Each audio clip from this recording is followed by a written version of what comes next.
We could probably cold open things a little bit. Just bullshit for a minute. All right. Because I know, fine. Shit, it's been like a couple weeks since I've done anything, so I'm ruined. It's awful. It's like everyone that's going to listen, they're going to be like, what the fuck is he doing, man? Where's this guy been? And like the 5 people that still stuck around, it's like, oh my god, you've been gone so long. I was like, thanks, you 5. Yeah, that's that you give me the strength to keep going. So it's a wild shit, all I can say. I mean, cool stuff's happening, at least. Wrestling's still wrestling. AEW's firing on all cylinders. WWE's doing what WWE do. Yeah. For better or worse. For better or worse. There's some Facebook groups where people are so hard on for WWE. I'm just like, what in the fuck is wrong with you? Are we watching the same thing? Mm-hmm. I've gotten to the point where some of the guys, like, they only type in all caps and a few other things. I'm just like, I'm going to go ahead and set this to where I never see any of your comments because everything you say is ridiculous. Yeah, and it seems it's almost gotten about as polarizing, I feel like, as politics has. Like, it's absurd. You can't like one without hating the other. And exactly. I don't, it's... I come off as hating WWE all the time. Yeah, I don't like it, and I'll be vocal about that, but I don't care if other people like it. You're allowed to like it. You're allowed to like both. You're allowed to like only that. I don't care. I am only disappointed in them because I want them to do better. Because I remember what it once was when it was quality. And apparently some people's memories are just short and they think it's still quality. And I'm like, no, it's not. If your main draw right now is a fucking cardboard cutout, wish I was my cousin, The Rock person with the personality of a wet paper bag. Yep. And the in-ring work enjoyment of a kick in the dick, then by all means, this is the greatest fucking product in the world. But that's about it. But yeah, I mean, if I wanted to feel like I got kicked in the dick every 5 minutes for watching a boring fucking match, that's the same one I saw the last time he was doing one, by all means, I'd fucking watch Roman Reigns wrestle all the fucking time. Oh, yeah. But I don't, because I have taste. Yep. And that's not an insult to WWE, that's an insult to Roman Reigns, because he is a talentless hack. How do you really feel? Nepotism's a hell of a thing. Oh, yeah. I got none of it, so. Oh, man. But, yeah. Anywho, people listening, we're back. Or at least I'm back. Grayson will be back sometime soon. Some of the other regular corroborators and ne'er-do-wells that join us here on Post the Post will be back sometime soon. But, like I said, Post the Post, it's back. It's been, we did one episode after Mania and ROH. We missed 2 weeks before that. We missed 2 weeks after that. And now we're back. That's fucking ridiculous. But, hey, life gets in the way. When you do this shit on your own, you're not part of a gigantic production company, and you don't have people working for you, and all this other stuff. And you do it on your own because you enjoy it. Shit happens. And that's where we're at. Well, you just tell them, absence makes the heart grow fonder, and you always leave them wanting more. Showbiz 101. Hey, Fact City. Popular year. So just roll with that. Just be like, yeah, just figured that take a break makes each episode a little more special.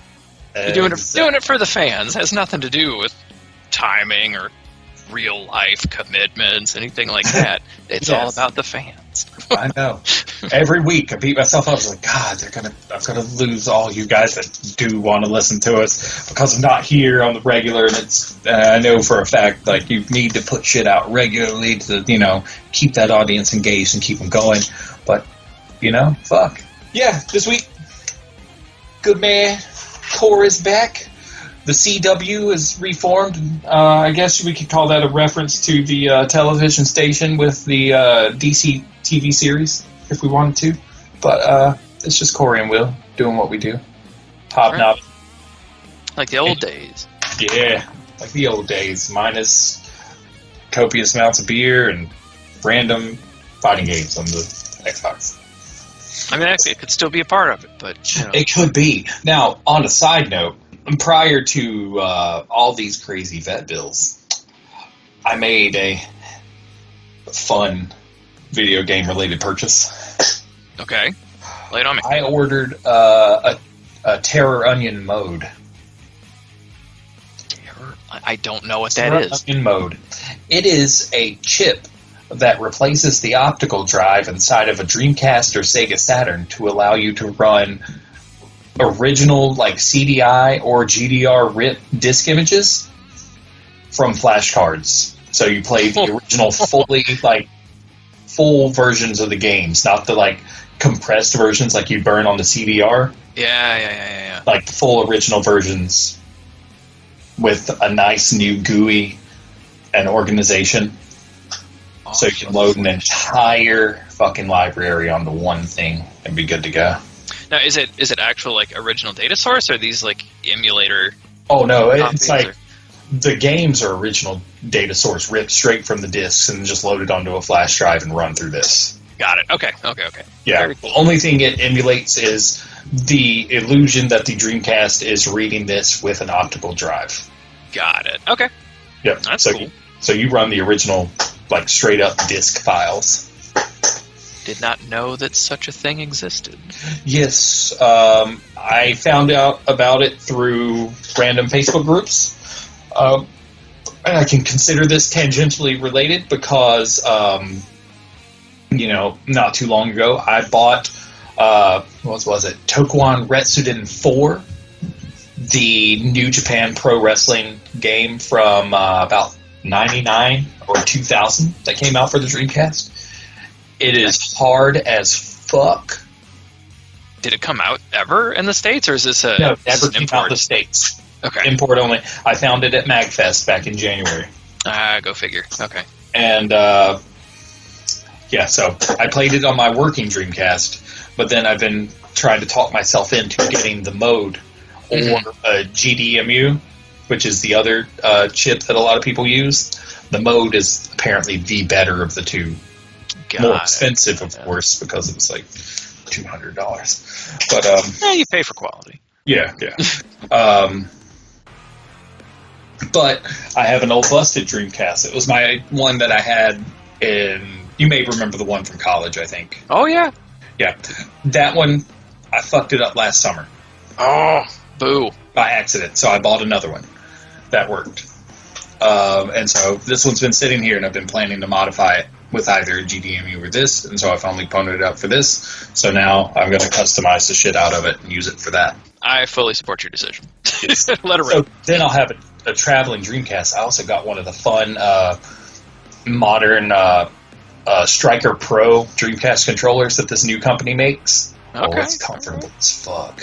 It is a nice-ass controller. Well, if there was a system that needed it, Dreamcast's one of them. Their controllers were awful. Imagine a Dreamcast controller, which, if you think of the button layouts, it was mighty comfortable. It had good button layouts, it's just the shape of the controller was weird. Yeah, oh yeah. Okay, imagine the Dreamcast button layouts and the way it worked, but on a controller that has a shape similar to a 360 controller. Okay. Yeah, that's solid. I can get behind that. Oh, it's very nice. It's a nice-ass controller. Picked it up at MagFest, too. It's like $40.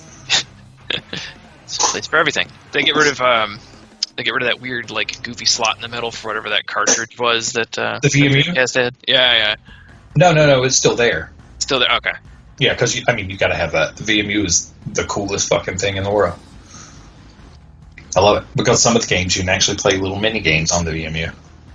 Yeah, I'd be curious to see what the actual number of games that had like a true functional purpose. The only one I can think of off the top of my head was Sonic Adventure because you could do the Chow virtual pet style game with it. Mm-hmm. Yep. Other than that, most of them were just animations specific for the game when you were playing it in like little goofy load screens and shit like that. Yeah. I feel like maybe one or two had like a little radar thing where it like worked with some of the game maps to do stuff, but I could be misremembering. But fun tangent, woo! All right, so what we decided to do this week is a little different than usual. So we're going to look over, since we missed a bunch over the last 3 weeks of just AEW stuff and some of the things that spawn from AEW and all the fun therein. We're going to hit basically our favorite matches of those shows. So Rampage and Dynamite for those weeks, and some honorable mentions. And then once we run through it all, we'll kind of give our best guess as to what we think's going to come of it all. Story-wise, where they going.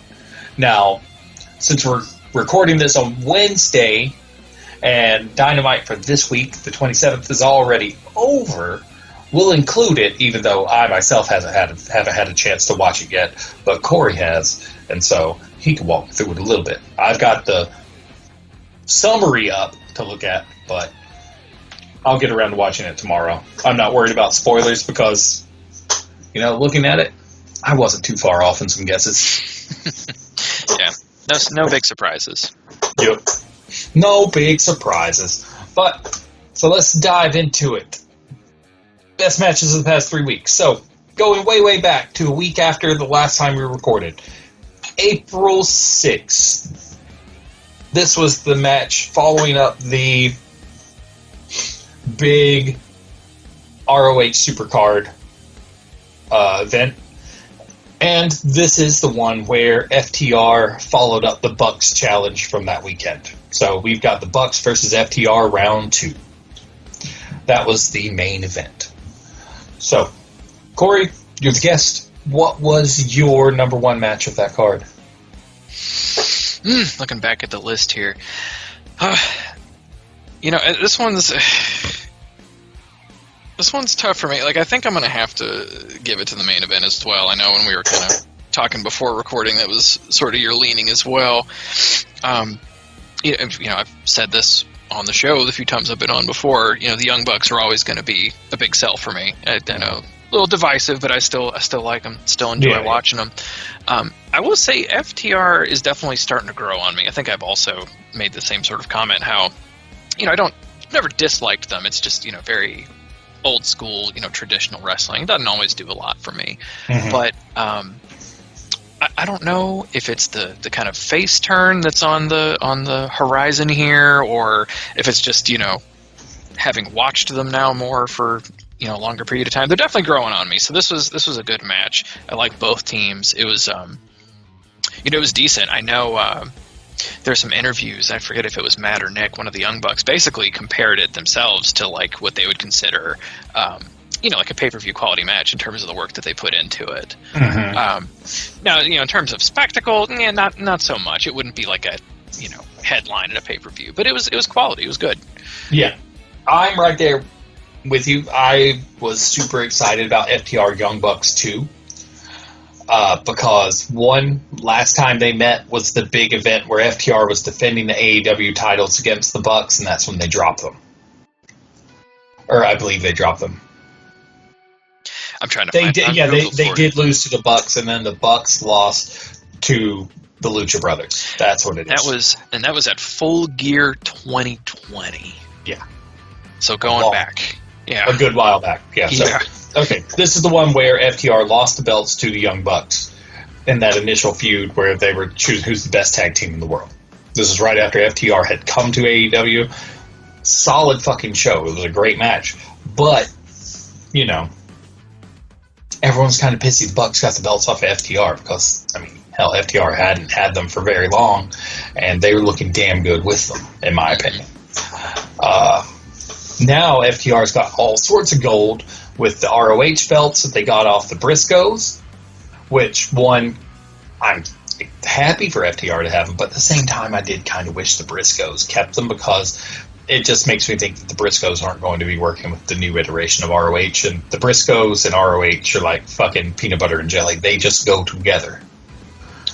But they've got a little bit of controversy right now, though, don't they? In the socials, they do due to some really old comments, okay, and that's the problem. People dig in the comment well all the time. Sometimes, with some people, for sure, but other times you just got to be like, okay, are they still a douche nozzle, or did they learn from it? Mm-hmm. It seems like they learned from it. It really, it's hit or miss. It's a strange thing. Like that's the nature of the world we live in. Yep. But they've got those, and they have the AAA tag titles, which they won off the Lucha Brothers during the infamous Frogmen gimmick. The Super Ranas or whatever. Yeah. Yeah, that was that do a whole bunch on that match, but that's neither here nor there. Yeah, that was. It's like there's things I want to say about it, but I did secretly enjoy it in this weird, guilty way. Oh, it made me think of old school wrestling as well. Mm-hmm. And if it's one thing that FTR is, if they are students of the game. Yep. And purists at that. And I got to say, you're talking about the two belts. To me, the AAA belts have always looked fairly unimpressive. Mm-hmm. But now that they're carrying them out, literally in the other hand from the ROH belts, mm-hmm. it doesn't look great. They really need to do something with those AAA belts to spruce them up a little. The AAA belts, they don't have a lot of flash. I think that's why FTR stuck FTR stickers on the front of them. Yeah, exactly. It's a very heel thing to do. Mm-hmm. I mean, I like the little crown shape at the top of them. I do, but at the same time, when you get a good look at the AAA belts, they look really cheap. They do. There are angles where they hold them where, it looks like it's painted cardboard or something. It's awful. Yeah, it looks like a bad replica belt. Yes. That's probably the best way to put it, yeah. Yeah. But, either way, a championship's a championship, and they've got it. Oh yeah, you can't take it away from it. It's got nothing to do with the title itself. No, not at all. Just a random visual gripe. Why not? And that's the other thing about this match. It's a title match for both of those belts. Mm-hmm. Yep. They're defending both sets of titles against the Bucks, and I always enjoy when these two teams go up because it's a clash of styles. The Bucks and their high spots, FTR and their classic ground game. Mm-hmm. And, well, I was happy to see FTR come out with the lovely clean win. No shenanigans, no nothing. Yep. The only thing, I feel like if they were going to do this match for the belts like they did, that maybe they needed to push it a little further out from Supercard. Mm-hmm. Because to me, as much as I love the Young Bucks, I didn't see any way in hell that they were going to end up winning this with, FTR having just picked up this other set of belts, plus they have the others. Like, what are they going to do? Immediately flip it on television to a different team that wasn't even involved? That would have soured FTR on so many things. It would have been like trying to bury them. Oh, it'd be the slap in the face. It'd be a slap in the face to them, and I think to the entire purchase of ROH, honestly. Because, that kind of would, really trivialize the but whatever. That's, Yeah. I guarantee you the Bucks will have those ROH belts before too long because they did hold them in the past. But right now, let FTR run with them because FTR having now this pedigree of so many fucking tag championships. Yeah. And I want them to here pretty soon get the tag belts back because I see it happening. They're gonna get them off the Jungle Boy and Luchasaurus. You think they'll end up with all three at once, or you think they're going to lose a set and trade out, or where do you see that going? I feel like they're going to end up with all three at once. Think so? They're going to do I would assume they'll do this as a way to hype up the fact that they're doing more now than they ever did when Tully was their manager. That's a fair point. Since that is, they've kind of gotten away from that angle in the last couple of weeks, but yeah, it seemed like they were going to make a big deal about that at the time. So, yeah, it's one of those that it'll ride on the back burner right up until they get those belts back, and then they'll start cutting promos about it. And then what'll probably happen is they'll probably feud with whoever Tully's new tag team is in ROH to push that angle. And makes sense. Yeah. that'll build a whole brand new feud. I know recently people were talking about Bret Hart coming in and being their manager. Yeah. But, yeah. you know, the scuttlebutt and rumor in the wrestling world is that, you know, Bret quietly signed like this huge deal with WWE. Yeah, I had read something about that, but nothing other than like the headline of it being a rumor. So, I mean, I have no idea how much truth there is to that. Who knows? If Bret showed up as their manager, that would be cool as fuck. It would be. But at the same time, I also wouldn't put it past, Vince McMahon to be that petty to offer some sort of, ridiculous money package just to make sure that they can't do that. So, Indeed. But, I mean, all things considered, that as a whole, that match delivered what I expected it to, and it wasn't, the Bucks being way too much of, the Bucks.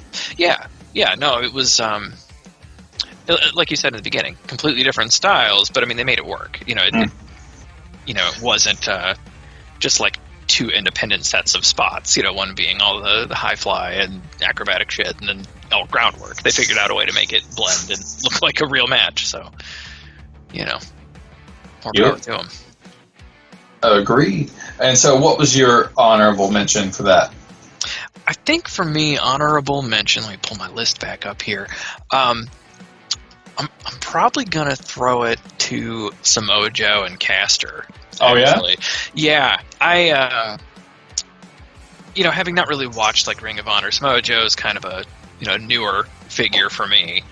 So I don't have, like, the, built-in fan support or anything. Oh, yeah. He's hella good. Yeah, and that's just it. I'm really enjoying, watching him. And honestly, both of the Acclaimed are kind of have been growing on me as well. Oh, I know. I hated the fuck out of them at first, and now it's like I don't know what they did or magically turned the corner, but I love the shit out of the Acclaimed. I really do. I think it's exposure. I think just the more you see them, and the more I don't know. Maybe it's personal opinion. I just feel like it's two young guys being a couple of jackasses, just having fun with it, rather than like. I don't know. I don't know how much they believe in their own gimmick as like a serious gimmick, if that makes sense. Yeah. And I think if you kind of look at it from that angle, it makes them a lot more fun. If you just kind of be like, they're just being silly and goofy. And usually, to me, Max Caster's, entrance raps are just super cringy. But I don't even remember most of it, but I know the one with Samoa Joe was pretty fun. And him, he just doesn't give a shit. Like, he's just staring at him like, all right, whatever. I know. For every like rap that Caster does that's actually fucking gold, there's 5 or 6 others that are just, you're kind of like, whew. Oh, yeah. I'm glad that rapping is not your day job. Yeah. But, for me, honorable mention, I was leaning real heavy to that match, too, but I opted to go for the one that I think no one would choose, just because I'm liking the way it fits in the story, but that's Shawn Dean versus Shawn Spears. Only because Shawn Dean has been this manufactured thorn in their sides, thanks to Wardlow. And it's been wonderful. The first time was thanks to CM Punk, and since then, it's grown to being because of Wardlow. Because Wardlow did his thing, Shawn Dean rolled up Shawn Spears and got the W. I was just like, excellent. Yep. It was just, for me, it works as kind of one of those matches that knocks down their ego and hubris a peg. Oh, yeah. But at the same time, fuels it that much more. And so it really, really goes for me. And that's why I chose it. And I hope to see more. It's fun storytelling. And, my only question with all of this now is, are they going to have the big payoff, for like Wardlow and MJF at Double or Nothing, or are they going to save it for the following pay-per-view? Not the New Japan crossover, but whatever their next, strictly AEW pay-per-view. Their next strictly AEW pay-per-view that's a legit like pay-per-view after Double or Nothing would be All Out. Because over the summer they had those mini pay-per-views, Fight for the Fallen, etc. They're not really pay-per-views, they're just bigger shows. Right. Special edition TV shows. So I would assume if they don't pay off at Double or Nothing, it's going to at All Out. Most likely they're probably going to try and pay it off this month or next month at Double or Nothing. Well, if they wait for All Out, that is a long time. It's a long, keep it going. It's a real long build, and I don't know whether Wardlow's like current gimmick has the chops to last that long. I definitely don't think the current does. I think they would have to expand on it more if they chose to drag it out that far. I mean, I'm enjoying the hell out of it, but I'm thinking it's more of like it's more of a quick build and nice payoff for Wardlow's redemption. Mm-hmm. And maybe it'll segue into another match between the two of them at All Out further along. And that would make sense, yeah, dude. Yeah. Mm-hmm. So this is only part one. Yeah, because hopefully I don't see them having them lead Wardlow in and out of the arena in cuffs for the next 4 to 6 months. Yeah, not at all. Yeah, so not at all. So following that was probably one of the best episodes of Rampage in a while for me. This was the one with the infamous Wheeler Yuta and Jon Moxley main event. There was a shitload of blood in that. And I'm going to go ahead and say it since I prefaced it. That was my favorite match from that card. Bar none. Because one, since Wheeler Yuta showed up, I've been a fan of Wheeler Yuta. Because I saw a lot of potential in him when he came as the where'd he come from replacement for Trent when he was out with his neck injury. And I was like, he's good. He just needs to figure out what he's doing. And slowly he started coming to his own character-wise. And when Regal showed up and pretty much, slapped him and then he popped back real quick, I was like, he's a made man now. Yeah, all of the William Regal interactions have been gold so far. Oh, yeah. Regal being back has been being in AEW has been gold, and I guarantee you a lot of the new talent is going to be working with Regal and behind the scenes, and they are going to get really good really quick. Mm-hmm. And I honestly, I kind of wish that Regal would get on the commentary team for more than just the Blackpool Combat Club matches. Because honestly, I could just listen to him talk all night. I could too. Have you listened to his 2 episodes of where he's on Talk Is Jericho? No. Yeah, listen to those 2 episodes of Jericho's podcast. They are solid. Okay. He tells stories about coming up in fucking the English wrestling scene. Mm-hmm. How he wrestled for 20-something years with a broken neck and didn't even know it. Damn. Yeah. It's wild, but cool as shit. You're just like, holy shit, you were the toughest man on the planet. Yeah, he's just a cool dude. That's all there is to it. You know? It's, yeah. Bar none. And for me, just to go ahead and do it before... Or no. Did we do honorable mentions at the same time? Yeah. So go ahead, do yours. What was your match of that night? I'm going to agree as well, if for no other reason than the rest of the matches just weren't really all that memorable. Mm-hmm. Looking at the list again. Yeah, I mean, nothing even really stands out in memory from watching it. What I will say, to your point about, kind of seeing Wheeler Yuta's progression, I think the first match, I don't remember exactly, date-wise when Yuta joined AEW, but one of the first matches that I can remember seeing him in was actually against Jon Moxley. Mm-hmm. And it was a brutal as fuck squash match. Like, Moxley did his normal entrance where he just kind of storms in from nowhere, beat the shit out of him in like a couple seconds, and then just left. He didn't stay in the ring. I mean, he just walked through him like a sheet of paper. And now to see him on the same team and actually like as far as it seems in all the matches, like viewed as a peer. He's not like this junior member that they brought on for for whatever silly reason. Like, they actually treat him as a good third member of the team. So it's really, really cool to kind of see that change. And I know that Rachel has been real big into you to know that he's kind of joined them as well. He's like, oh, he's like their son.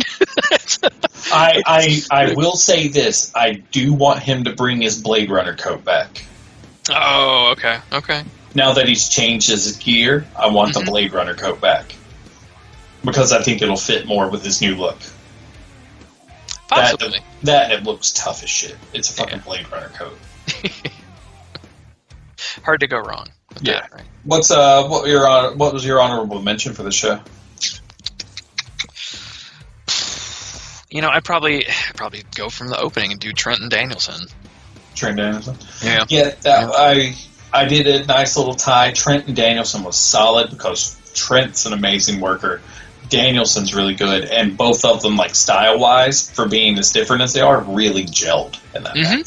I thought they did an awesome job, and then them playing it up with Danielson working Trent's neck. I was like, every time they do it, I worry because I know he had that spinal fusion surgery, and I'm just like, oh man. But at the same time, I'm like, oh, this is good. Honestly, I kind of feel that way with any of the neck injury recovery. Like, you got Trent, you got Ricky Starks, and now Lance Archer as well. Yep. All three of them with pretty serious neck injuries at some point in the not too distant past, and then see them back in action before really a whole lot of time has passed. So I'm right there with you. I'm always kind of like, oh no. Yeah, I think with Lance, it's just going to be a matter of he's not going to be doing that moonsault anymore. Oh hell no. Ricky, his was just an oops. So I think Ricky wasn't as severe as some of the others. He'll be fine. Trent's was a hell of a thing. And so, yeah, it's something else. For me, I also thought that the Red Velvet versus Willow Nightingale match was a good honorable mention, but not for anything Red Velvet related, because she was straight trash in that match. And 9 times out of 10, she's not very good. Yeah. Willow Nightingale should have won. It upset me to see the ROH talent, who was looking really fucking strong at Final Battle back in December, come take the L to the one that Britt brought in to help with Thunder Rosa for a while, and then she turned on him and joined them. Oh crap! Mercedes Martinez. Yep, there you go. Yeah. Okay, seeing at Supercard, seeing Willow lose to AEW's Mercedes Martinez for the interim title, and then to show up in an Owen Hart Cup qualifier match and lose to another AEW talent. I'm just like, are you trying to bury this ROH star, or what? Are you not going to keep her around? Is she going somewhere else? What's the plan here? Because she's 100 fucking times better than Red Velvet. I mean, let's look at it this way. Red Velvet's been face forever. When did she fucking turn to become Jade's little lackey? Yeah, I don't know. Unless it was the 1 week where I was on vacation and didn't watch that something miraculous happened. I don't remember. It must have happened on fucking Dark or some shit, because I do not remember. Or it happened on some fucking vlog for somebody I don't goddamn watch, because those things are stupid. But who knows? Red Velvet is not interesting. And Willow was so much better in the ring than her. So much better. And it just makes me sad that they basically just buried her ass 2 nights in a row. Yeah. hopefully we see her again and she does really, really good. Or hopefully whenever they get the new ROH running full steam, figure out whatever sort of TV package they're going to do, Willow's there. That's what I'm hoping for. But only time will tell. Yep. Moving forward to the 13th, getting closer to present day. Dynamite on the 13th had probably... Well, I'm going to just go ahead and say, anytime Minoru Suzuki is on a show, that's probably going to be my favorite match. And it's not wrong, but I'm going to go ahead, because I kind of stole Rampage. Corey, what was your favorite match of the 13th? Nope, 13th, don't have one. I was on vacation that week. Oh, that's right. Yes, you were on vacation. I forgot. I was on vacation with not easy access to cable or television, so I missed, unfortunately, both Dynamite and Rampage. It was a wrestling-less week for me. Oh, my. Yep. Well, let's just say, if you're going to go back and watch any matches, you don't have to watch many. You don't. Some of them you can skip. If you want one for humor, see Shawn Dean get another count-out win against MJF. It's always a good time. 2, CM Punk versus Penta Oscuro. Fun time. Had a little bit of an awkward finish, but it was not a bad match. And they pretty much said that Penta was like, let's do it again, but I think in Mexico. Oh. And like, I want to see that happen. But for me, match of the night, like I was already alluded to, Minoru Suzuki, automatic, going to be match of the night. Now, here's the problem that I have with this match. Suzuki had just won the ROH television title not even 2 weeks prior at Supercard. He wrestled Samoa Joe that night and dropped the title to Samoa Joe. I mean, don't get me wrong, I like Samoa Joe. I feel like probably they only had Suzuki drop it because Suzuki's a traveling performer working mostly with New Japan. He does these little mini tours of the U.S., that sort of thing. So, because he's worked with them so much, they gave him his first ever U.S. title at that show. So, apology for screwing up his entrance music. Yeah, a while back, yeah. when he made his AEW debut. Mm-hmm. I wish they had left that belt on him longer, because it would have been way cooler to see Suzuki just dog the shit out of people for a while. Oh, yeah. But let's just say a lot of people bitched and moaned about this match. They're like, why are these guys just slapping each other for 10 minutes? I was like, have you never seen like a Japanese wrestling match at all? Have you never turned on New Japan, All Japan, any of those? That's a straight up fucking strong style match. And those two fucking bruised the shit out of each other. Like, they were bruised before 2 or 3 minutes in the match was up. Mm-hmm. Like, they were just chopping the fuck out of each other, and it was glorious. And I will say that just seeing Samoa Joe hit the Muscle Buster all the time makes me happy. Granted, it's the safe Muscle Buster and not the Muscle Buster of old, which was hit like a legit manga-style Muscle Buster. Like a Kaneko Buster? That's what it is, yeah. Yeah, because, I mean, every once in a while, Excalibur will call it the Kaneko Buster.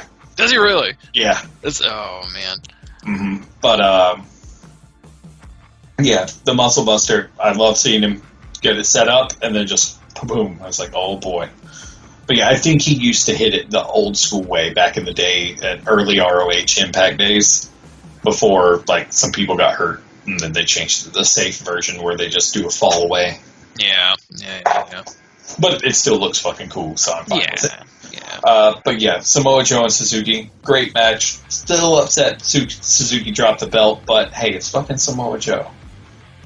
I'm fine with it. He's ROH royalty. He has the ROH TV title. Nothing wrong with that. Worked a hell of a match with Suzuki. I'm sure Suzuki had a fun fucking time, because if there's anything Suzuki likes to do is straight up fucking brawl with somebody. Oh, yeah. My honorable mention for that night, out of all these matches, was surprisingly the Jericho Appreciation Society versus Eddie Kingston, Santana, and Ortiz. So it's Jericho, Hager, and Garcia against Kingston, Santana, and Ortiz. Which I will say, didn't see the match, but I am enjoying the feud that they're building with them. I am too, especially where it's just like there's so much just storyline bad blood that works in this, just because it's like Jericho's hubris versus these guys that just want to be recognized, but constantly be in his shadow. It works so well. It works so well. And honestly, heel Jericho is the best Jericho. He gets under my skin. I do not, and not in like a fun way either. Not like I don't know. It's like I said. I mean, heel Jericho is the best Jericho. He gets under my skin as well, just like fucking MJF. But I still don't like MJF. I mean, he's grown on me a lot, but I still don't fucking like him. Oh, see, I love MJF, but I'm going to blame it all on the fact that I met him in person, and he does not break character ever. But that I don't know. There's a quality to that. There is consistency. There is. I mean, and that works for his character. I mean, if I hate him that fucking much, then he's doing his job right. And I think that's why I like him so much. Is he is so committed to that role, and I mean, it just doesn't flinch. You know what I mean? It's I don't know. Like I hate him, but I love to hate him. You know what I mean? Like I don't know. I enjoy watching him as much as I hate him, and I love booing him and stuff. But Jericho as a heel is just like, ugh, I don't know. It's a little cringy to me, but at times it really is. It really is. I think it's just because over the years, Jericho's he's had so many accolades, you can tell he's just like legitimately full of himself at times. And when he plays a heel that's full of himself, you're like, is this real Jericho or is this him acting? I don't know. And I guess, I think to me, I don't like him on commentary either for kind of the same reasons. He squeals and screams too much. It's a lot of overreacting. But not in a fun way. It's like it feels to me very much like he's trying too hard. Yeah. And this most recent heel turn with the whole we're sports entertainers and all that shit. It feels very similar to me. It feels very try hardy, and it just I don't know. It's not really working for me. But I mean, I'm not like Jericho. Don't get me wrong, but I'm not hating it. I'm not. I think he's got a good crew with him, with the right sort of attitude to work this sports entertainment angle. Sports entertangle. Intertangle. Yeah, what the fuck is wrong with me? But it's what happens when you take 3 weeks off. Well, shut the fuck up. I talk all day. I'm allowed to be mouth tired. Fair point. But yeah, I mean, fucking 2.0 are so much fun to hear talk shit. I can't take them seriously.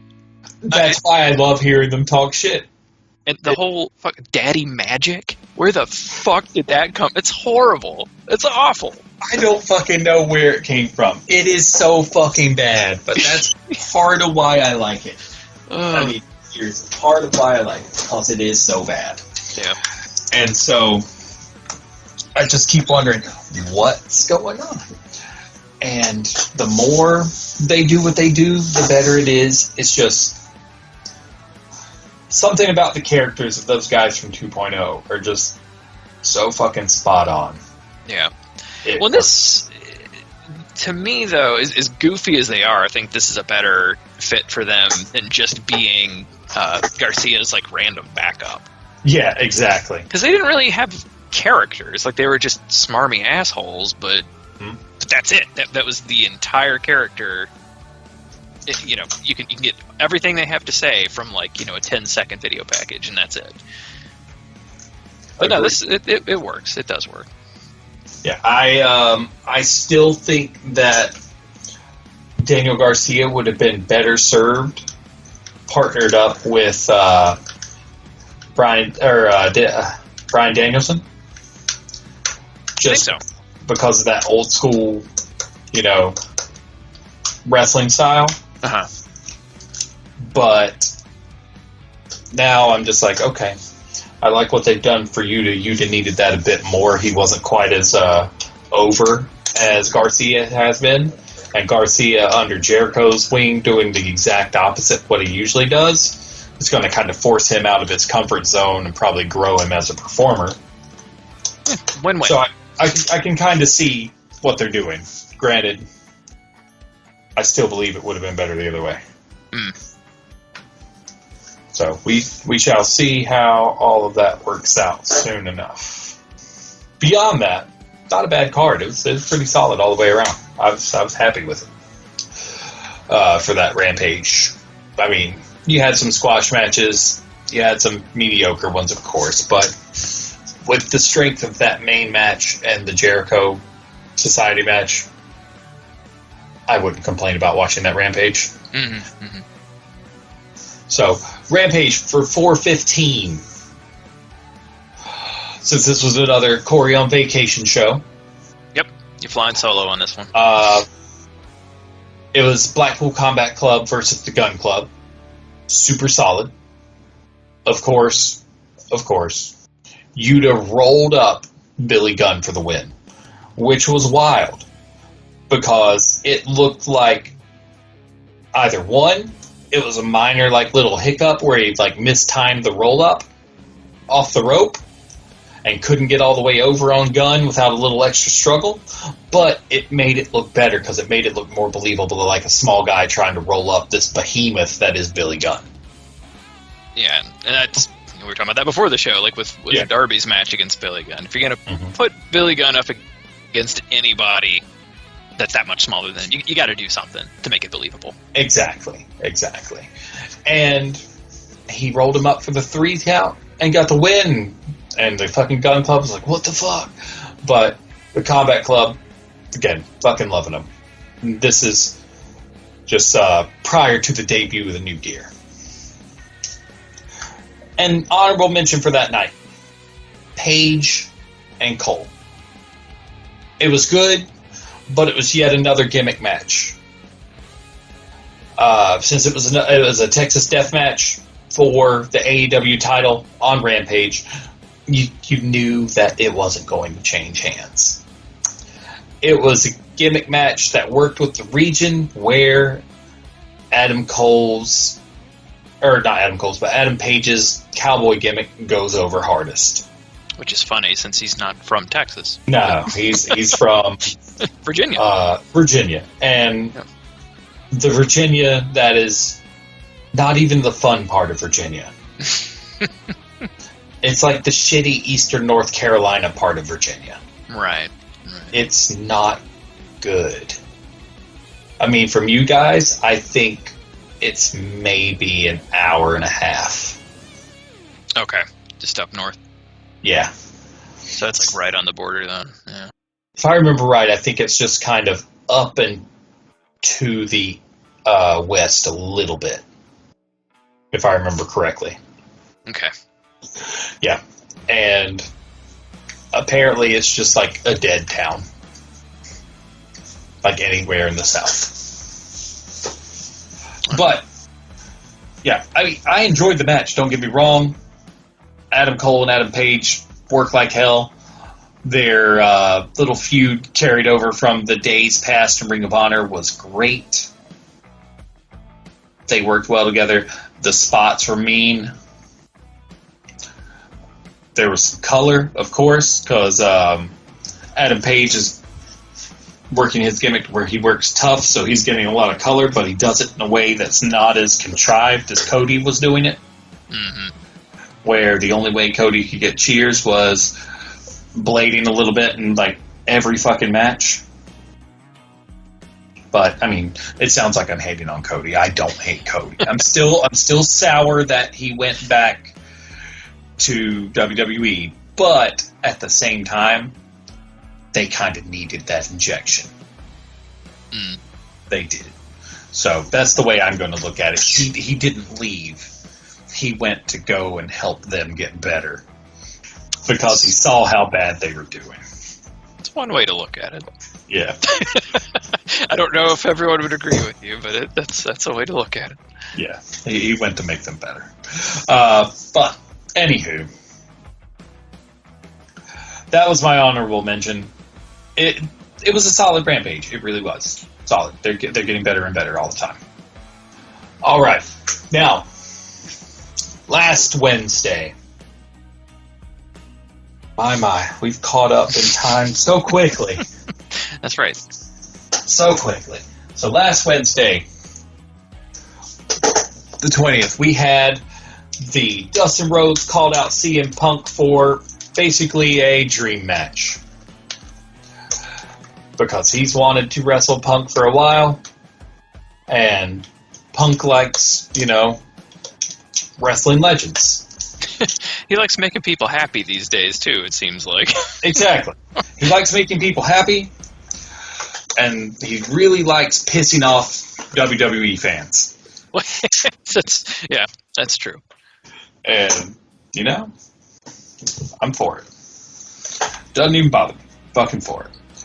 But, okay, for me, there was a lot to choose from last week. There really was. One, the finish to the Hook match. Oh, I forgot that portion of it. Yes. I already know where you're going. You know where I'm going. But I'll save that for a minute. Put it in contention for being like an honorable mention. I enjoy Hook. I know you and some others are not completely sold on Hook. Mm-hmm. But I enjoy it. I do. But for me, yet again, because they've been firing on all fucking cylinders, the Blackpool Combat Club match was my favorite match of that night. Because again, they work like a well-oiled machine. Mm-hmm. They let Yuta do work to get him over. They don't overshadow him. They treat him like an equal member of the team. They all do their thing. And they all crush the fuck out of everybody. And seeing everyone lock in a fucking submission at the end of that match was goddamn. Oh, yeah. Now I will say I'm starting to get a little concerned with that angle, like I kind of was with some of the real gimmick spots that Dark Order was pulling towards the end of last year, because they did something very, very similar tonight. A little bit of a spoiler, but very similar finish, and cool to see. But if they're going to make that like a repeat thing, it's going to lose its luster real quick. Oh, yeah. Are they just doing those things where the whole team comes in, just crushes the other team all at the same time? Yes. Yep. Okay.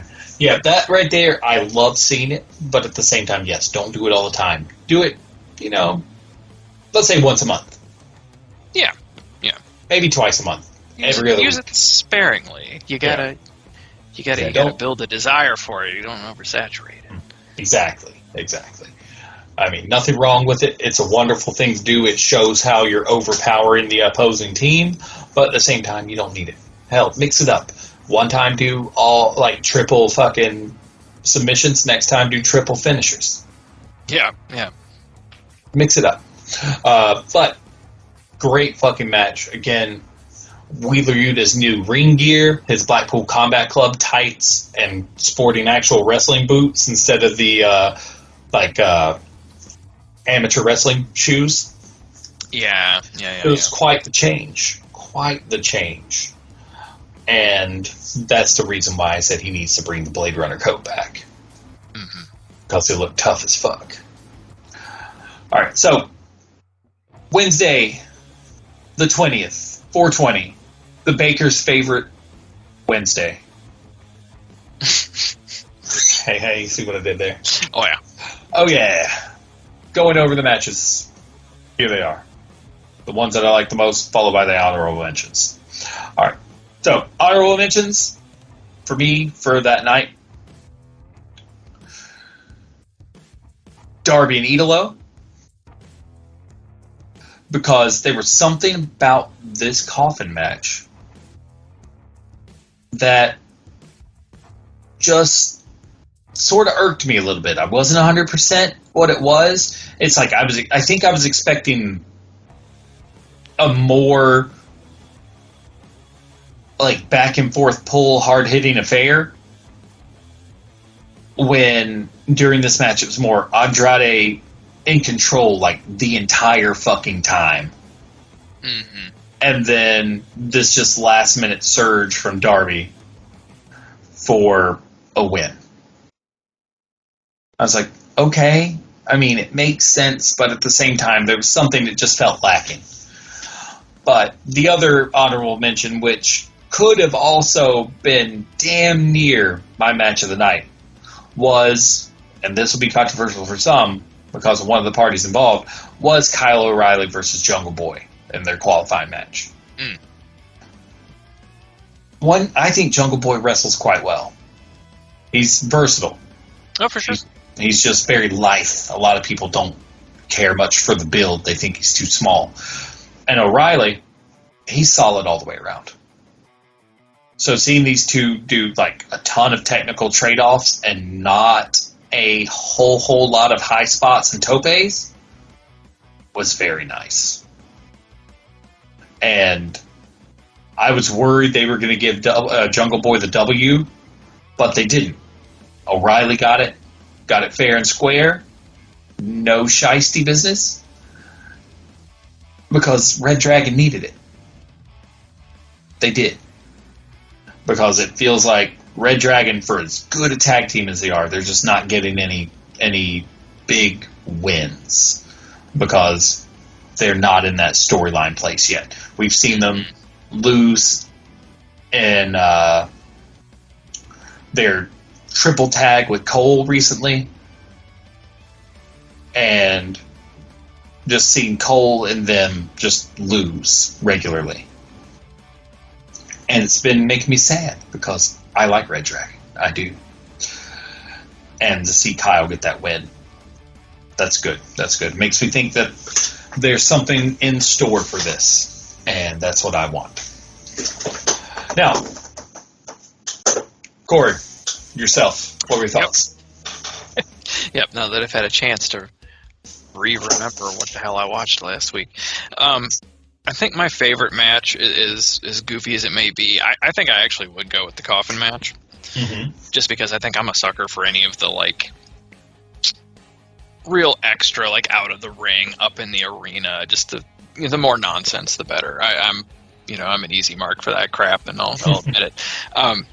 We talked about this before the show a little bit. Just the fact that they did the callback to Sting's old Sting behind a Sting mask thing in the crowd. That was glorious. Like, that alone, I mean, the rest of the match could have been bad, and I probably still would have enjoyed it. But, they had some good stuff. They had Sting jumping off the railing, which is still, anytime he does anything, remotely acrobatic for his age, I'm like, Jesus. But, he makes it look good still. He's still got it. Oh, yeah. So that was fun to watch.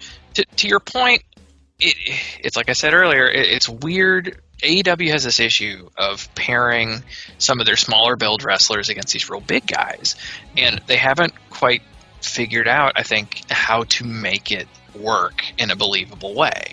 Mm-hmm. And I don't think this is the worst example of that, but I do think it falls into that camp where it does feel a little strange. Like you said, Andrade's a big dude. He's manhandling Darby Allin because he's a small guy, and then at the end, poof, he wins. Yeah. For no real reason. It's like it's odd, and I don't like it. They got to figure out how to pair up the different size people, different weight classes, a little bit better. Mm-hmm. And I'm sure they'll get there. But for what it's worth, I did enjoy that match a lot. Honorable mentions.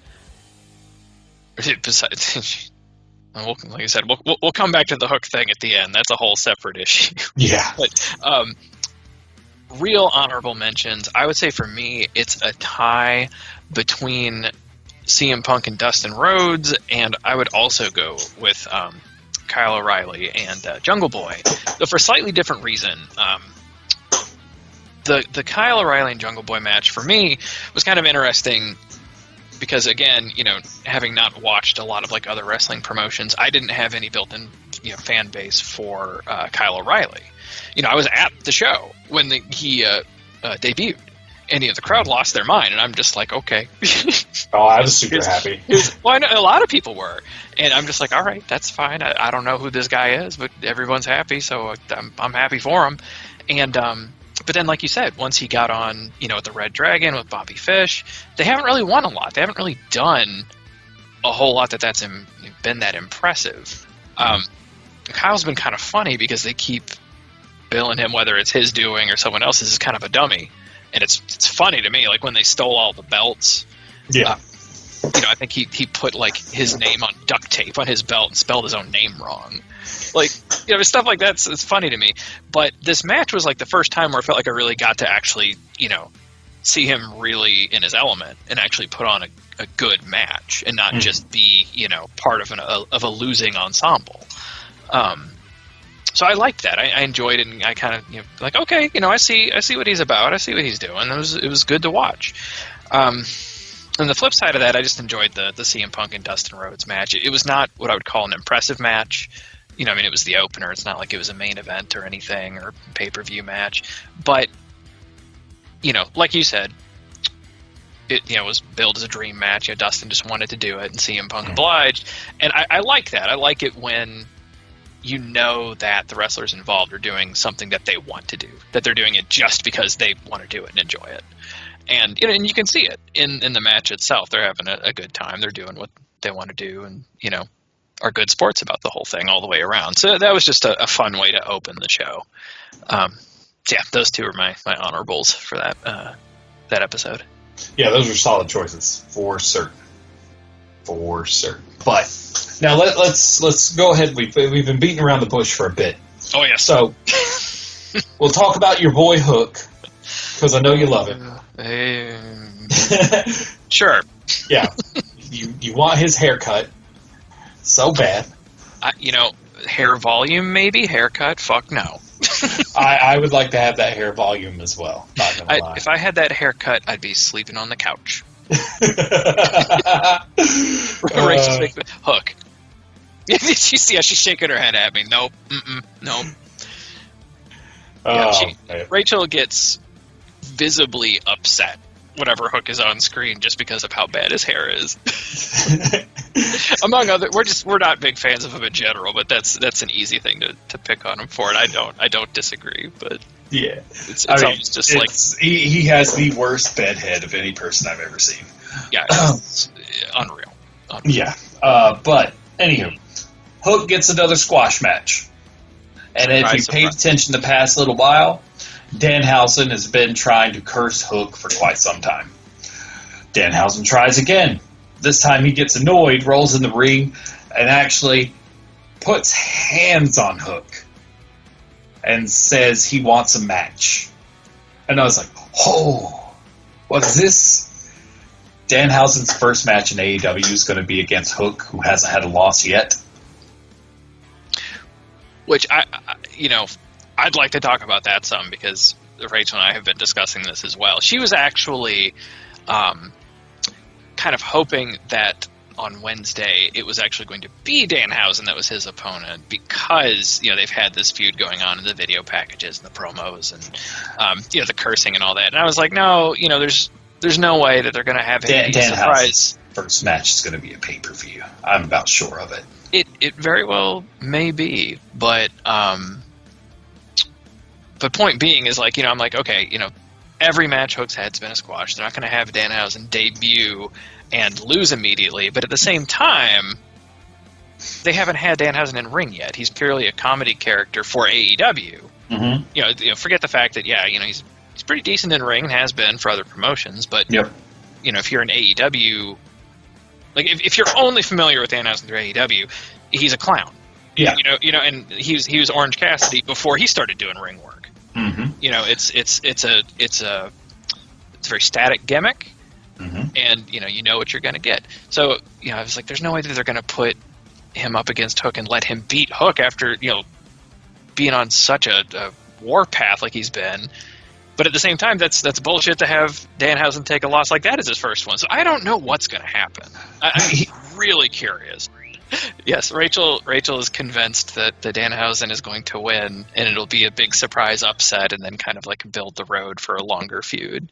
Oh yeah, that's kind of what I'm thinking. My other thoughts of this, it's like there's two ways they can do the Danhausen intro. One, sometime in the weeks before Double or Nothing, Danhausen has some smaller matches on Rampage or Dynamite. He gets his in-ring debut. We see he does good work. Hook, you can maybe have Hook just kind of lurk and watch, kind of try and size him up because Danhausen's such an odd X factor. Yeah. And that would play things up a little bit. Maybe that would be the way for him to get in Hook's head and actually have the curses work. And then you can play up Danhausen's curses actually getting into Hook's mind, and that allowing Danhausen to get the W when they do finally wrestle. Or two, don't have Danhausen wrestle at all until they have their match, and then have him come out, people thinking he's just going to be a comedy goofball, and have him wrestle fucking serious as hell. Yeah. And just beat Hook. Not like squash, but like even Steve, like he just beats Hook at his own game. He out wrestles Hook. Just good match. Total X factor. You'd be surprised. Now, if you're going to do Danhausen, he has to do the Danhausen version of the Go to Sleep. Yep. He has to have his jar of teeth. Yep. He has to put the teeth in Hook's mouth, and then he has to kick him in the face. I question whether...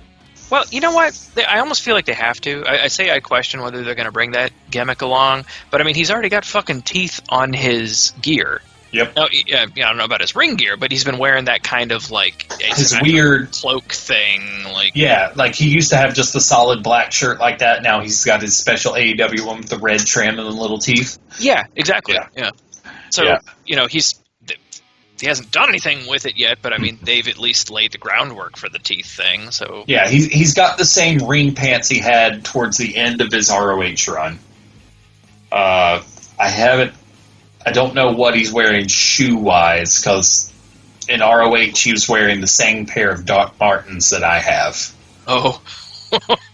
Because I actually mentioned it to him on his Instagram page, and he liked the comment months and months and months ago. Well, I was like, hey, I have those Doc Martens. And he's like. I think those are two of the best ways to go with Danhausen.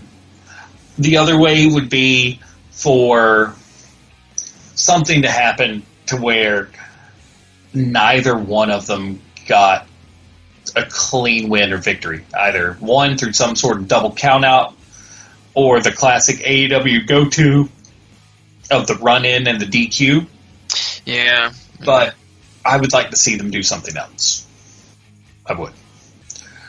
But either way, this is one of those things that's got me excited, because I've been waiting for Danhausen to be in AEW, and I've been wanting to see what he's going to do for a while. And now it's finally going to happen. Now the real question, is he going to come out to his detuned version of Tequila? Because, my God, I hope so. That would be glorious. It really would. The only other thing, it would be that other weird, like, Calliope entrance. Yeah. Wouldn't be quite as fun, but it's really nice. But now, segueing over to Friday night, we did finally hear Hook say something. Yeah, and that is the first time, yes? Yes, to my knowledge, that is the first time Hook has said words. So Danhausen's the first person to annoy Hook so much that he said something. Didn't say much, but he did say something. What was it? It's just like, you wanted my attention, you got it? That's it. Yeah. That's the entirety of his part of that promo. Hey, it worked. Honestly, it plays on brand for Hook. Yeah. Oh, yeah. And it makes him sound tough. Yep. He didn't talk too long to like lose his mystique, and he said what he needed. And Danhausen always looks shocked and like he made a mistake. Oh yeah. Oh yeah. Oh, Danhausen. So much fun. But let's talk about Rampage from this past Friday. This past Friday's Rampage. Knock it out real quick. Number one match of the night. You get to go first. My favorite for that night, I'm going to go with Kingston and Garcia, but with a big old... it was my favorite, but I'm also real disappointed. Mm-hmm. I talked about it a little bit before we started recording. I found out this week that they edited roughly half of that match for television. That's crazy to hear. Yeah. That's, from what I was reading in an article somewhere, when they wrestled live, it was roughly 22 minutes in ring. When they aired it on television, it was 11 and change. And the 11 that we got to see was good. It was a good match. I liked it. I like Eddie as a character. I don't always like his matches, but I thought it was a good match, and I think it works well for the story that they're building. Like I said, I like this feud that they're building between Kingston and Santana and Ortiz, and then the Jericho Appreciation Society. I like where they're going with it, and it was a good piece of that story. But I would have really liked to see the other half that they didn't air. I want to know what they cut out. Yeah, I want to see the full thing. Yeah. I'm sure that there is someone who recorded that entire match. Mm-hmm. Got to find it before it gets taken down by copyright or whatever. Yeah. Although, I wonder how that would go, because it didn't air on television. So they're not, they wouldn't necessarily be, I don't know how that works. Yeah, I'm wondering the same. I would say most likely we're looking at probably it would still be one of those they'd take it down real quick just because it is still the way it is. It's still their thing. Yeah. And they don't want any business to be taken from them. Yeah. Which I get. It's just a shame that, we're missing so much of it. Mm-hmm. I agree. Other fun fact, well, if you don't mind a slight tangent, just while we're talking about live experiences that week for Dynamite and Rampage. Where were they? Philly? They were Pittsburgh. Pittsburgh, yeah. Because Pittsburgh Baker was there. Philadelphia was tonight. Yes, correct. Yeah. They announced the title of the AEW video game to the crowd after they taped Dynamite. It is going to be AEW Fight Forever. Oh, yeah, that's right. Because it's named after the classic crowd chant. Exactly. Like, and to do it one better, and this is, I'm kind of jealous of this. I think this is fun. From what I was reading, I don't know if it was, between Dynamite and Rampage or after Rampage or whatever. Doesn't really matter. At some point when, they weren't taping for television, apparently Justin Roberts came out and got the crowd to do specific chants. Oh, yeah, heard about that. They recorded it, and that's going to be part of the crowd sound effects for when the game comes out. So, if you were in Pittsburgh watching that show, you will actually be part of the game. That is pretty cool. Yeah, that's really neat to get the fans involved that way. To me, anyway, I think that's cool. But anyway, yeah, slight tangent. Do you want me to do honorable mention, or do you want to do best match first? Go ahead and knock out your honorable mention. Sure. My honorable mention, I'm actually going to go with Jade's match against Shafir. I will say, to start things off, Shafir's entrance is horrible, in my opinion. It does nothing for me. I don't think she has enough personality to pull off a very kind of quiet, slow-paced classical music entrance. It's strange, and it doesn't seem like it does anything for anyone else in the crowd, because, like you kind of mentioned earlier, they were dead quiet. Yeah. So I think they gotta fix that. But match-wise, I just like where things are going for Jade. I wasn't real impressed with her early on, because pretty much any time there was a Jade match, it was going to only be on Rampage, and you knew it was going to be just a filler squash match between two bigger matches. Like most of her first, 30 wins were like 30 seconds to maybe a minute and a half max. Real unimpressive. Her character's always been pretty decent. She's getting better and better at that. But now, I think her ring work is finally starting to kind of catch up. It's not perfect. It's not amazing, but it is huge improvement over where she was, say, like 6 months ago. Now when she has matches, I'm actually like invested, and I'm not just writing it off like, oh well, it's it's going to be a minute and then move on. So kudos to her. I like where she's going. It'll be interesting to see where she keeps going from here. I agree. All things considered, she's doing so much better. Because for me, she wasn't the honorable mention for me that night. I also believe that Kingston and Garcia was the match of the night. So I'll circle back around to the Jade part when I talk about my main one. Sure. But for me, Kingston and Garcia, because one, I'm finally glad to see Kingston get one up on Garcia, since Garcia's been a thorn in his side for fucking months. From low blows and shitty moves to siding with Jericho and getting even more shitty double crosses going on, to see Kingston, Oregon, Garcia after a great match where both of them wrestled their asses off. Mm-hmm. And it wasn't like a pure like Kingston brawler match. I was real happy with it. But then when you told me before the show that they cut half of that match out, it's like, what the fuck? Yeah. I would have loved to have seen the full thing, but since Rampage got to be an hour long, it makes sense that they trimmed it down for time. Mm-hmm. But yeah, my honorable mention was Adam Cole versus Tomohiro Ishii from New Japan. It just really solidifies that New Japan stuff. Now, that's one thing I should have mentioned when we were talking about Dynamite before, because that was the big fucking announcement. The president of New Japan and Tony Khan out there getting ready to announce the fact that they have that working relationship, the fucking Forbidden Door pay-per-view this summer, and goddamn Jay White coming out and doing what Jay White do made me so happy. Even if I knew it was coming, I still got a grin on my face to finally watch it. I knew it was there. I knew it was happening. But I was like, oh, I'm so happy. I don't give a shit that it was spoiled for me for like a solid 3 or 4 days before I finally got to watch it. I was like, this is still great. What's the matter? But just to see that their working relationship with New Japan's going strong. Ishii was back. They didn't let him get crushed or anything. He still worked classic Ishii style, just strong as fuck, tough as nails.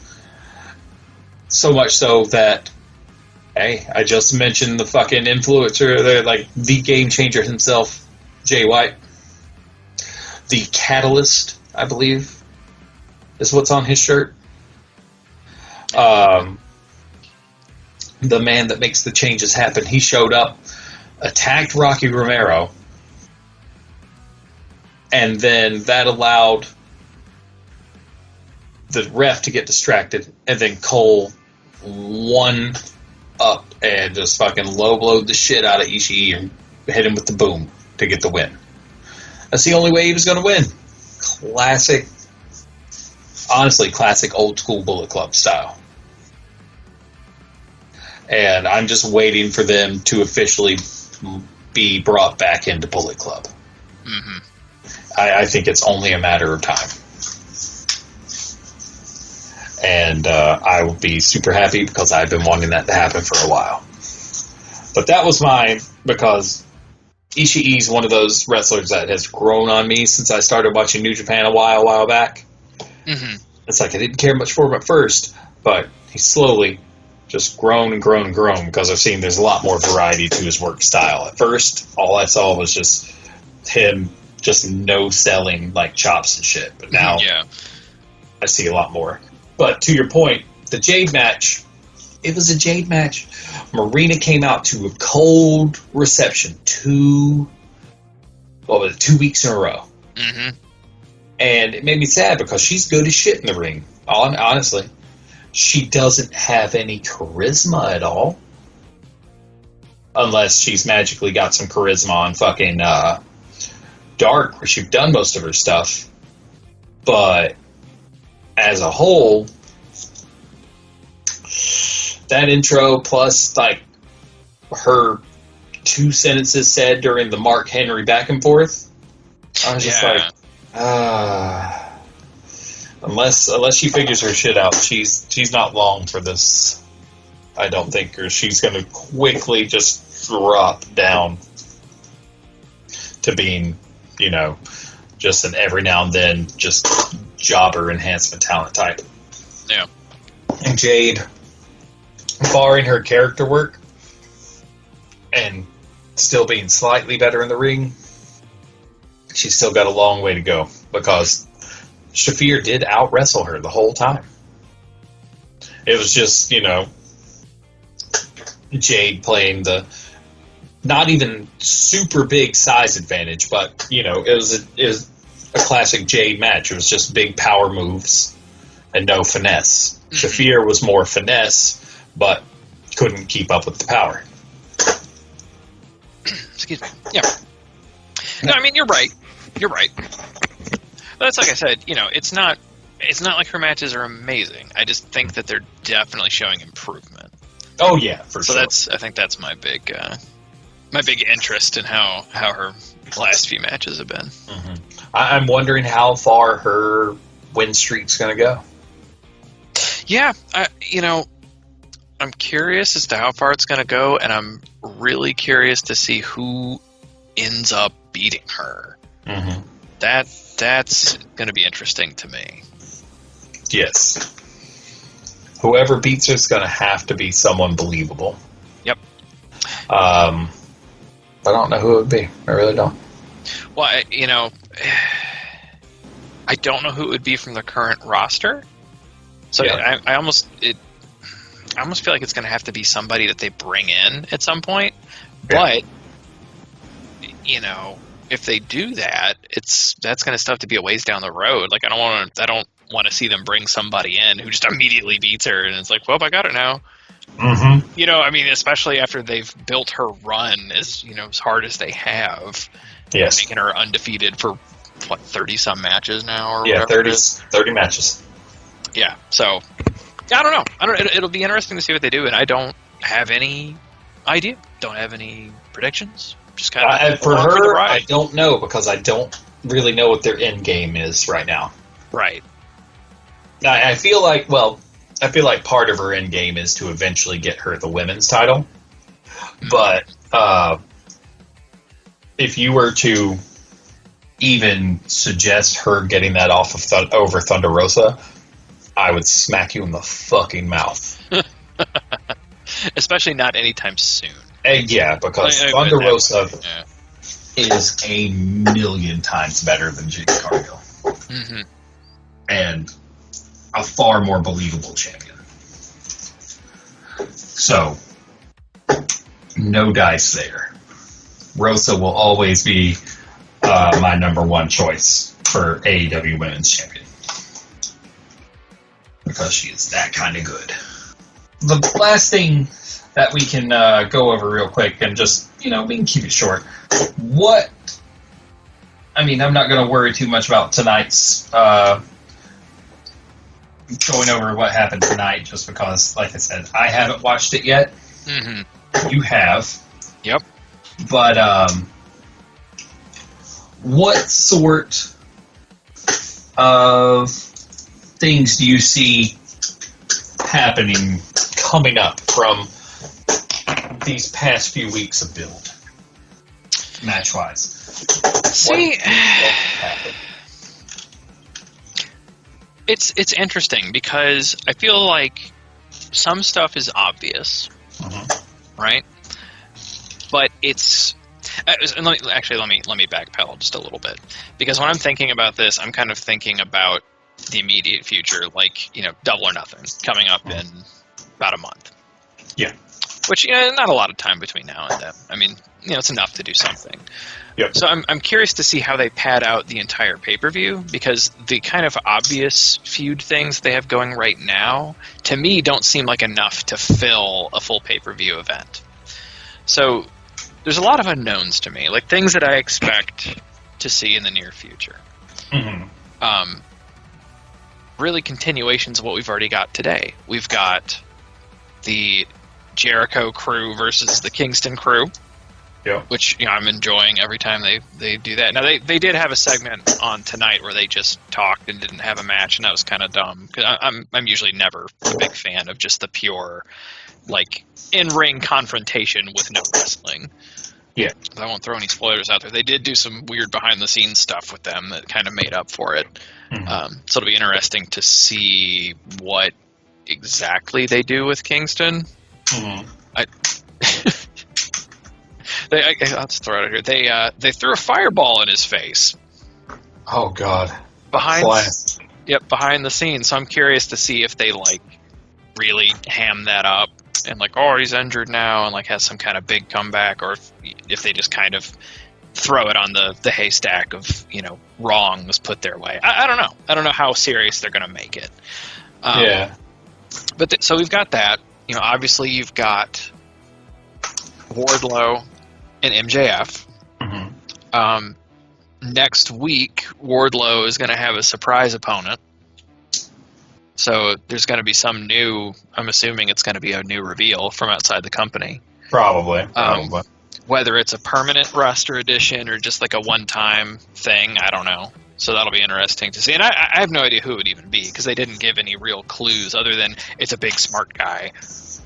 And I don't think it's going to be Keith Lee.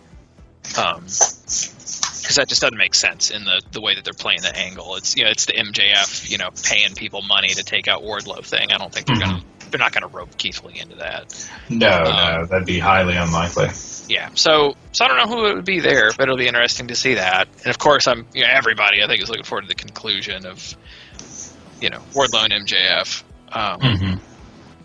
Other big things. I think we're going to have a Death Triangle and House of Black match for the pay-per-view. I can get with that. Yep, another spoiler. Ray Phoenix is finally back. Yes. So he's off the injury. Good. It certainly seems. What else? I want them to figure out what the fuck they're doing with the TNT title. Mm-hmm. I know you looked up the results and saw that Sammy gave it back to Scorpio, but I just feel like it's been passing hands, and even when it's back and forth between the same people, but still, it's just changed hands so many times in like the last just couple months, and I don't know. Like, to me, that kind of cheapens it when it just continually shifts like that, when no champion can hold on to it for very long. And they already built in this kind of silly match where I guess the first challenger to Scorp is going to be Frankie Kazarian, and Frankie doesn't do shit for me. I don't care at all. I mean, he's a really good performer. It's just Frankie's going to make Scorpio look good. Yeah. But then, is Scorpio just going to hold on to it for a long time? Like, is he going to be kind of the resting place for the belt for a bit, or are they going to find somebody else to pass it off to? A couple rubber matches. He needs to be the resting place for a while. Like, it deserves to be on Scorp. Plain and simple. I'll tell you, honestly, what I'd like to see, though, is... Scorp can hold it for a while. I'm not a big Scorpio Sky fan either, but that's fine. I don't have an issue with him being the champion. He's decent. What I'd like to see, if he holds it for a while, if they're going to pass it off, bring Miro back. Oh yeah, I want Miro back so bad. He's been gone for a bit due to that leg injury. Yeah, and Miro's great. Like I've really enjoyed him in AEW. So I'm hoping that he comes back. Maybe he'll pick the belt up and hold it for a while. I don't know. But yeah, it'll be interesting to see what they do, because I don't have a good, clear vision on what's going to happen with it. Other than that, thinking outside the box a little bit, of course we're going to see Danhausen at some point. I hope they do right by him. And just don't have him get squashed right away, or just keep him being... a clown character. Like I've got hope for him, just because looking at like Orange Cassidy, obviously he's still kind of mid card, but he's got comedic bits in all of his matches, but he's still pretty good. they let him actually wrestle. It's not just all, sloth kicks and slow rolling around the ring. Now, whether they'll let Danhausen get to that sort of point sooner rather than later, I don't know. But I hope. I certainly hope. It's just personal preference. So, yeah, I don't know. There's a lot of stuff happening, but how much of it will go into the pay-per-view, how much extra they need to build around, I don't know.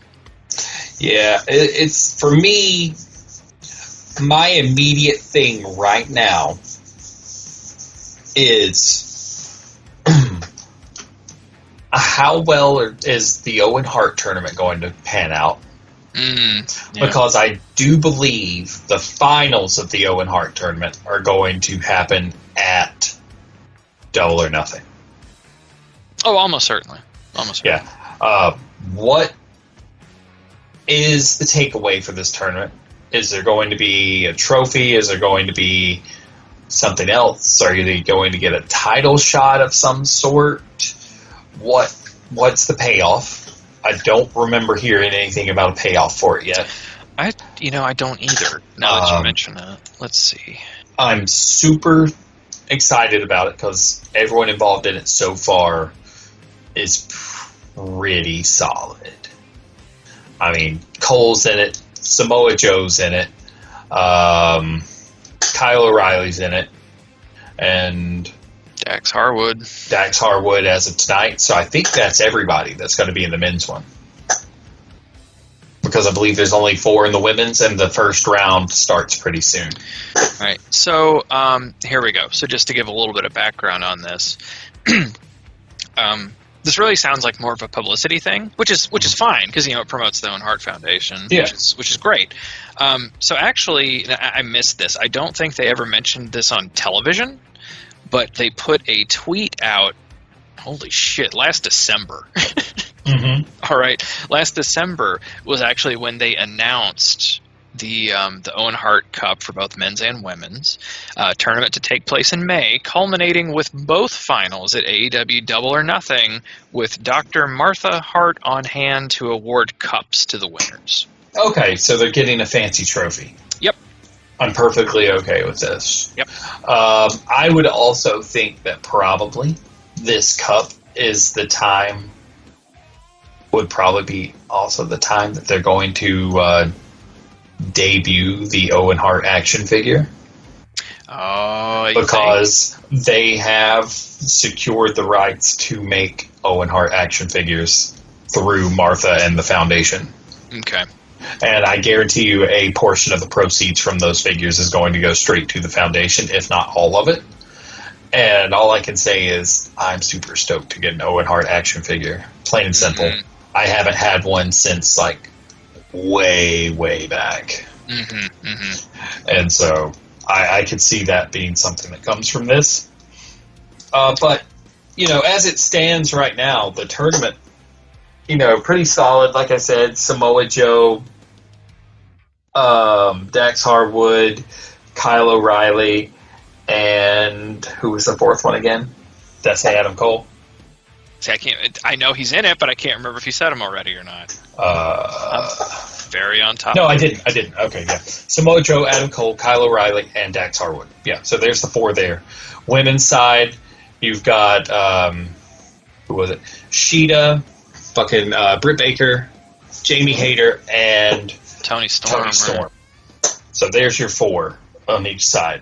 So that means there's basically 2 matches and then the finals. Mm-hmm. So that means we're going to see, I think, one week on Dynamite, one the next week on Dynamite, and then the finals for each one are probably going to happen at Double or Nothing. Mm-hmm. So it's not going to be too terrible, and that'll pan out just about right because, they're not going to do a huge tournament. My guess is you're probably going to have, at the end of this tournament, Samoa Joe and Adam Cole. Okay.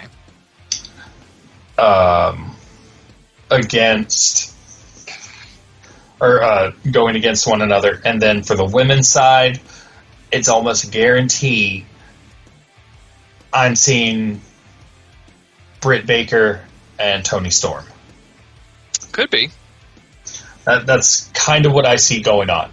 The only other thing it could be, but I don't think it would really work anymore because I think it kind of phased out that bad blood between the two of them, would have been Hayter and Baker. Yep. And that's... Because when they removed the Mercedes Martinez angle, that kind of dropped off. They became friends again. Well, especially since fucking Reba, Rebel, whatever, she kind of has, like, disappeared. For now, anyway. Because she was kind of... It was sort of like good cop, bad cop friend situation. Yeah. And, you know, since she dropped off, Jamie Hayter's just kind of there. She's back up number one.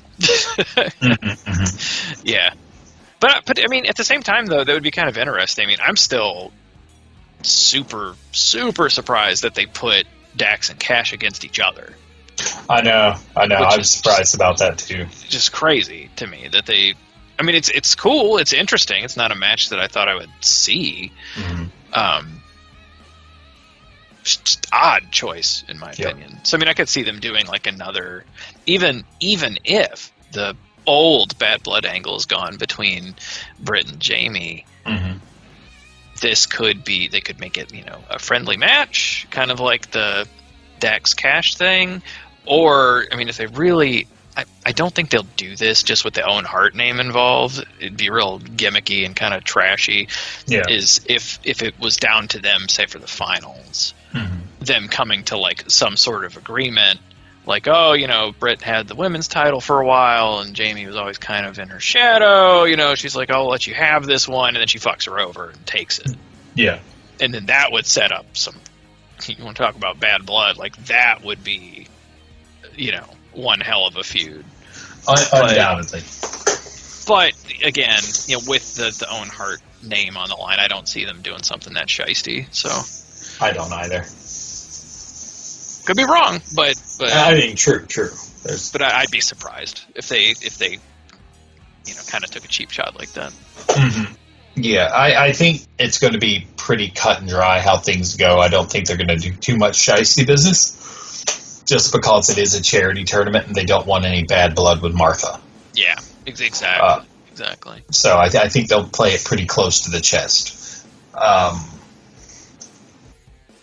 The other things, the main thing that I can think of, I was like, I could guess what's going to happen at fucking Double or Nothing all forever, but I wouldn't really get anywhere close because I haven't heard too much about announced matches, but like we said, Danhausen versus Hook is probably almost a guarantee for Double or Nothing. Yep. Almost a guarantee. We'll probably see Samoa Joe have his TV title defended there. Would be a pretty safe bet. Even if he's in that tournament, they could do it a double thing, tournament and title defense match. They could even have, well, no, they already said it was going to be part of the pay-per-view. I was going to say, they could almost do the finals of the tournament as, like, the buy-in. I doubt they would do that because that would kind of cheapen the tournament. It would. It would. Yeah. I'll say Scorpio Sky will definitely be defending his belt there. Jade will be defending her belt there. Of course, it'll be, I guarantee you, Adam Cole versus, or I'm not Adam Cole, Paige versus CM Punk's going to happen at Double or Nothing. Yeah, they said for sure that match is on. I just forgot if they said already if it's Double or Nothing or if they're doing it beforehand. If they don't do it at Double or Nothing, they'll probably do it at All Out because that's going to be in Chicago. All Out's always in Chicago. And if you're going to put a belt on Punk, you're going to put it on him in the second city. Yep. So if they don't have it at Double or Nothing, they're going to have it there because they're not going to have that match at the New Japan AEW combo show. Oh, no. Because that's going to be pure combo matches. So what I expect to see happen at the New Japan AEW combo show, I expect them to swerve us and bring Impact wrestlers in since Jay's been working with Impact as well, and they'll bring the Good Brothers over and possibly a couple other of the New Japan talents over. Definitely, the New Japan combo show is going to be the return of Kenny Omega. You know, I wondered if it would be, but I question whether he's gonna be in good enough health by then. I don't know. He had surgery on his legs or his knees or some shit. I thought he had like a slew of surgeries. Like he had a handful. I know knees and possibly shoulders, if I remember correctly. Yeah, I'm pretty sure shoulder. 'Cause he was working with like a blown out shoulder for months. Yeah, when he was, before he dropped the belt. Mm-hmm. I mean, he's been on the shelf since at least December. Yeah, maybe longer actually. Yeah, so I'm thinking that recovery-wise, if he's even close to being able to perform again, that would be the perfect show to bring him back. Even if he doesn't perform, that's where he shows back up, starts talking shit. Yeah, just to make an appearance. Yeah. Yeah. Because a lot of people want to see Omega versus Okada again. Downside rumor has it that Okada wouldn't be able to do it because he says that's also the weekend of his wife's birthday. So probably not happening. There's no telling. Definitely, I want to see Naito there. Naito said he's not going to challenge anyone, but he's almost 100% positive people will challenge him. Fair enough, man. CM Punk versus Kenta. It's going to happen. The battle of the GTSs. Because they've been feuding online over who originated that move and who didn't. Oh, jeez. All right. I mean, for a while. For a while now. So, it's either the GTS or the G2S. One of the two. Mm-hmm. But I'm for that match because I love fucking Kenta and I like CM Punk a lot too. Oh, it'll be good either way. Yeah. Oh yeah, it'll be hella good. I wish Sonata didn't have that busted orbital because Sonata would be a great talent to see over here. I'm sure we'll see Suzuki again. We'll probably see Ishii again, but this would be the time to bring some deep cut people over. I know almost 100% for a fact Will Ospreay will be there. Okay. Ospreay's definitely going to have to be there, and he's going to do something. It would be a good time to get the United Empire feuding with someone else. Mm-hmm. Because they bring Jeff Cobb over. Cobb hasn't done anything with AEW since, was it Revolution or Double or Nothing back in like 2020? Like at the beginning of the year. God, because I didn't even know that Cobb had done anything with. Yeah, he came in. He came in with like the Inner Circle or somebody. I forget. Oh, weird. Okay. But yeah, he came in, did an appearance. People thought he was going to sign with them, and then he, dipped out, went to New Japan instead. Yeah. But actually, I saw him with New Japan when they came through North Carolina a couple years back. Yeah, he's worked with them off and on, but he's like officially like full blown New Japan after that. He signed like exclusively with them. He'll perform elsewhere because his contract allows, but he is a New Japan contractual talent. Mm-hmm, mm-hmm. I'm just happy to think of a show where Kevin Kelly's going to be doing commentary with, like, say, your Excaliburs, etc., because Kevin Kelly's a great commentator. Mm-hmm. It's going to be real good.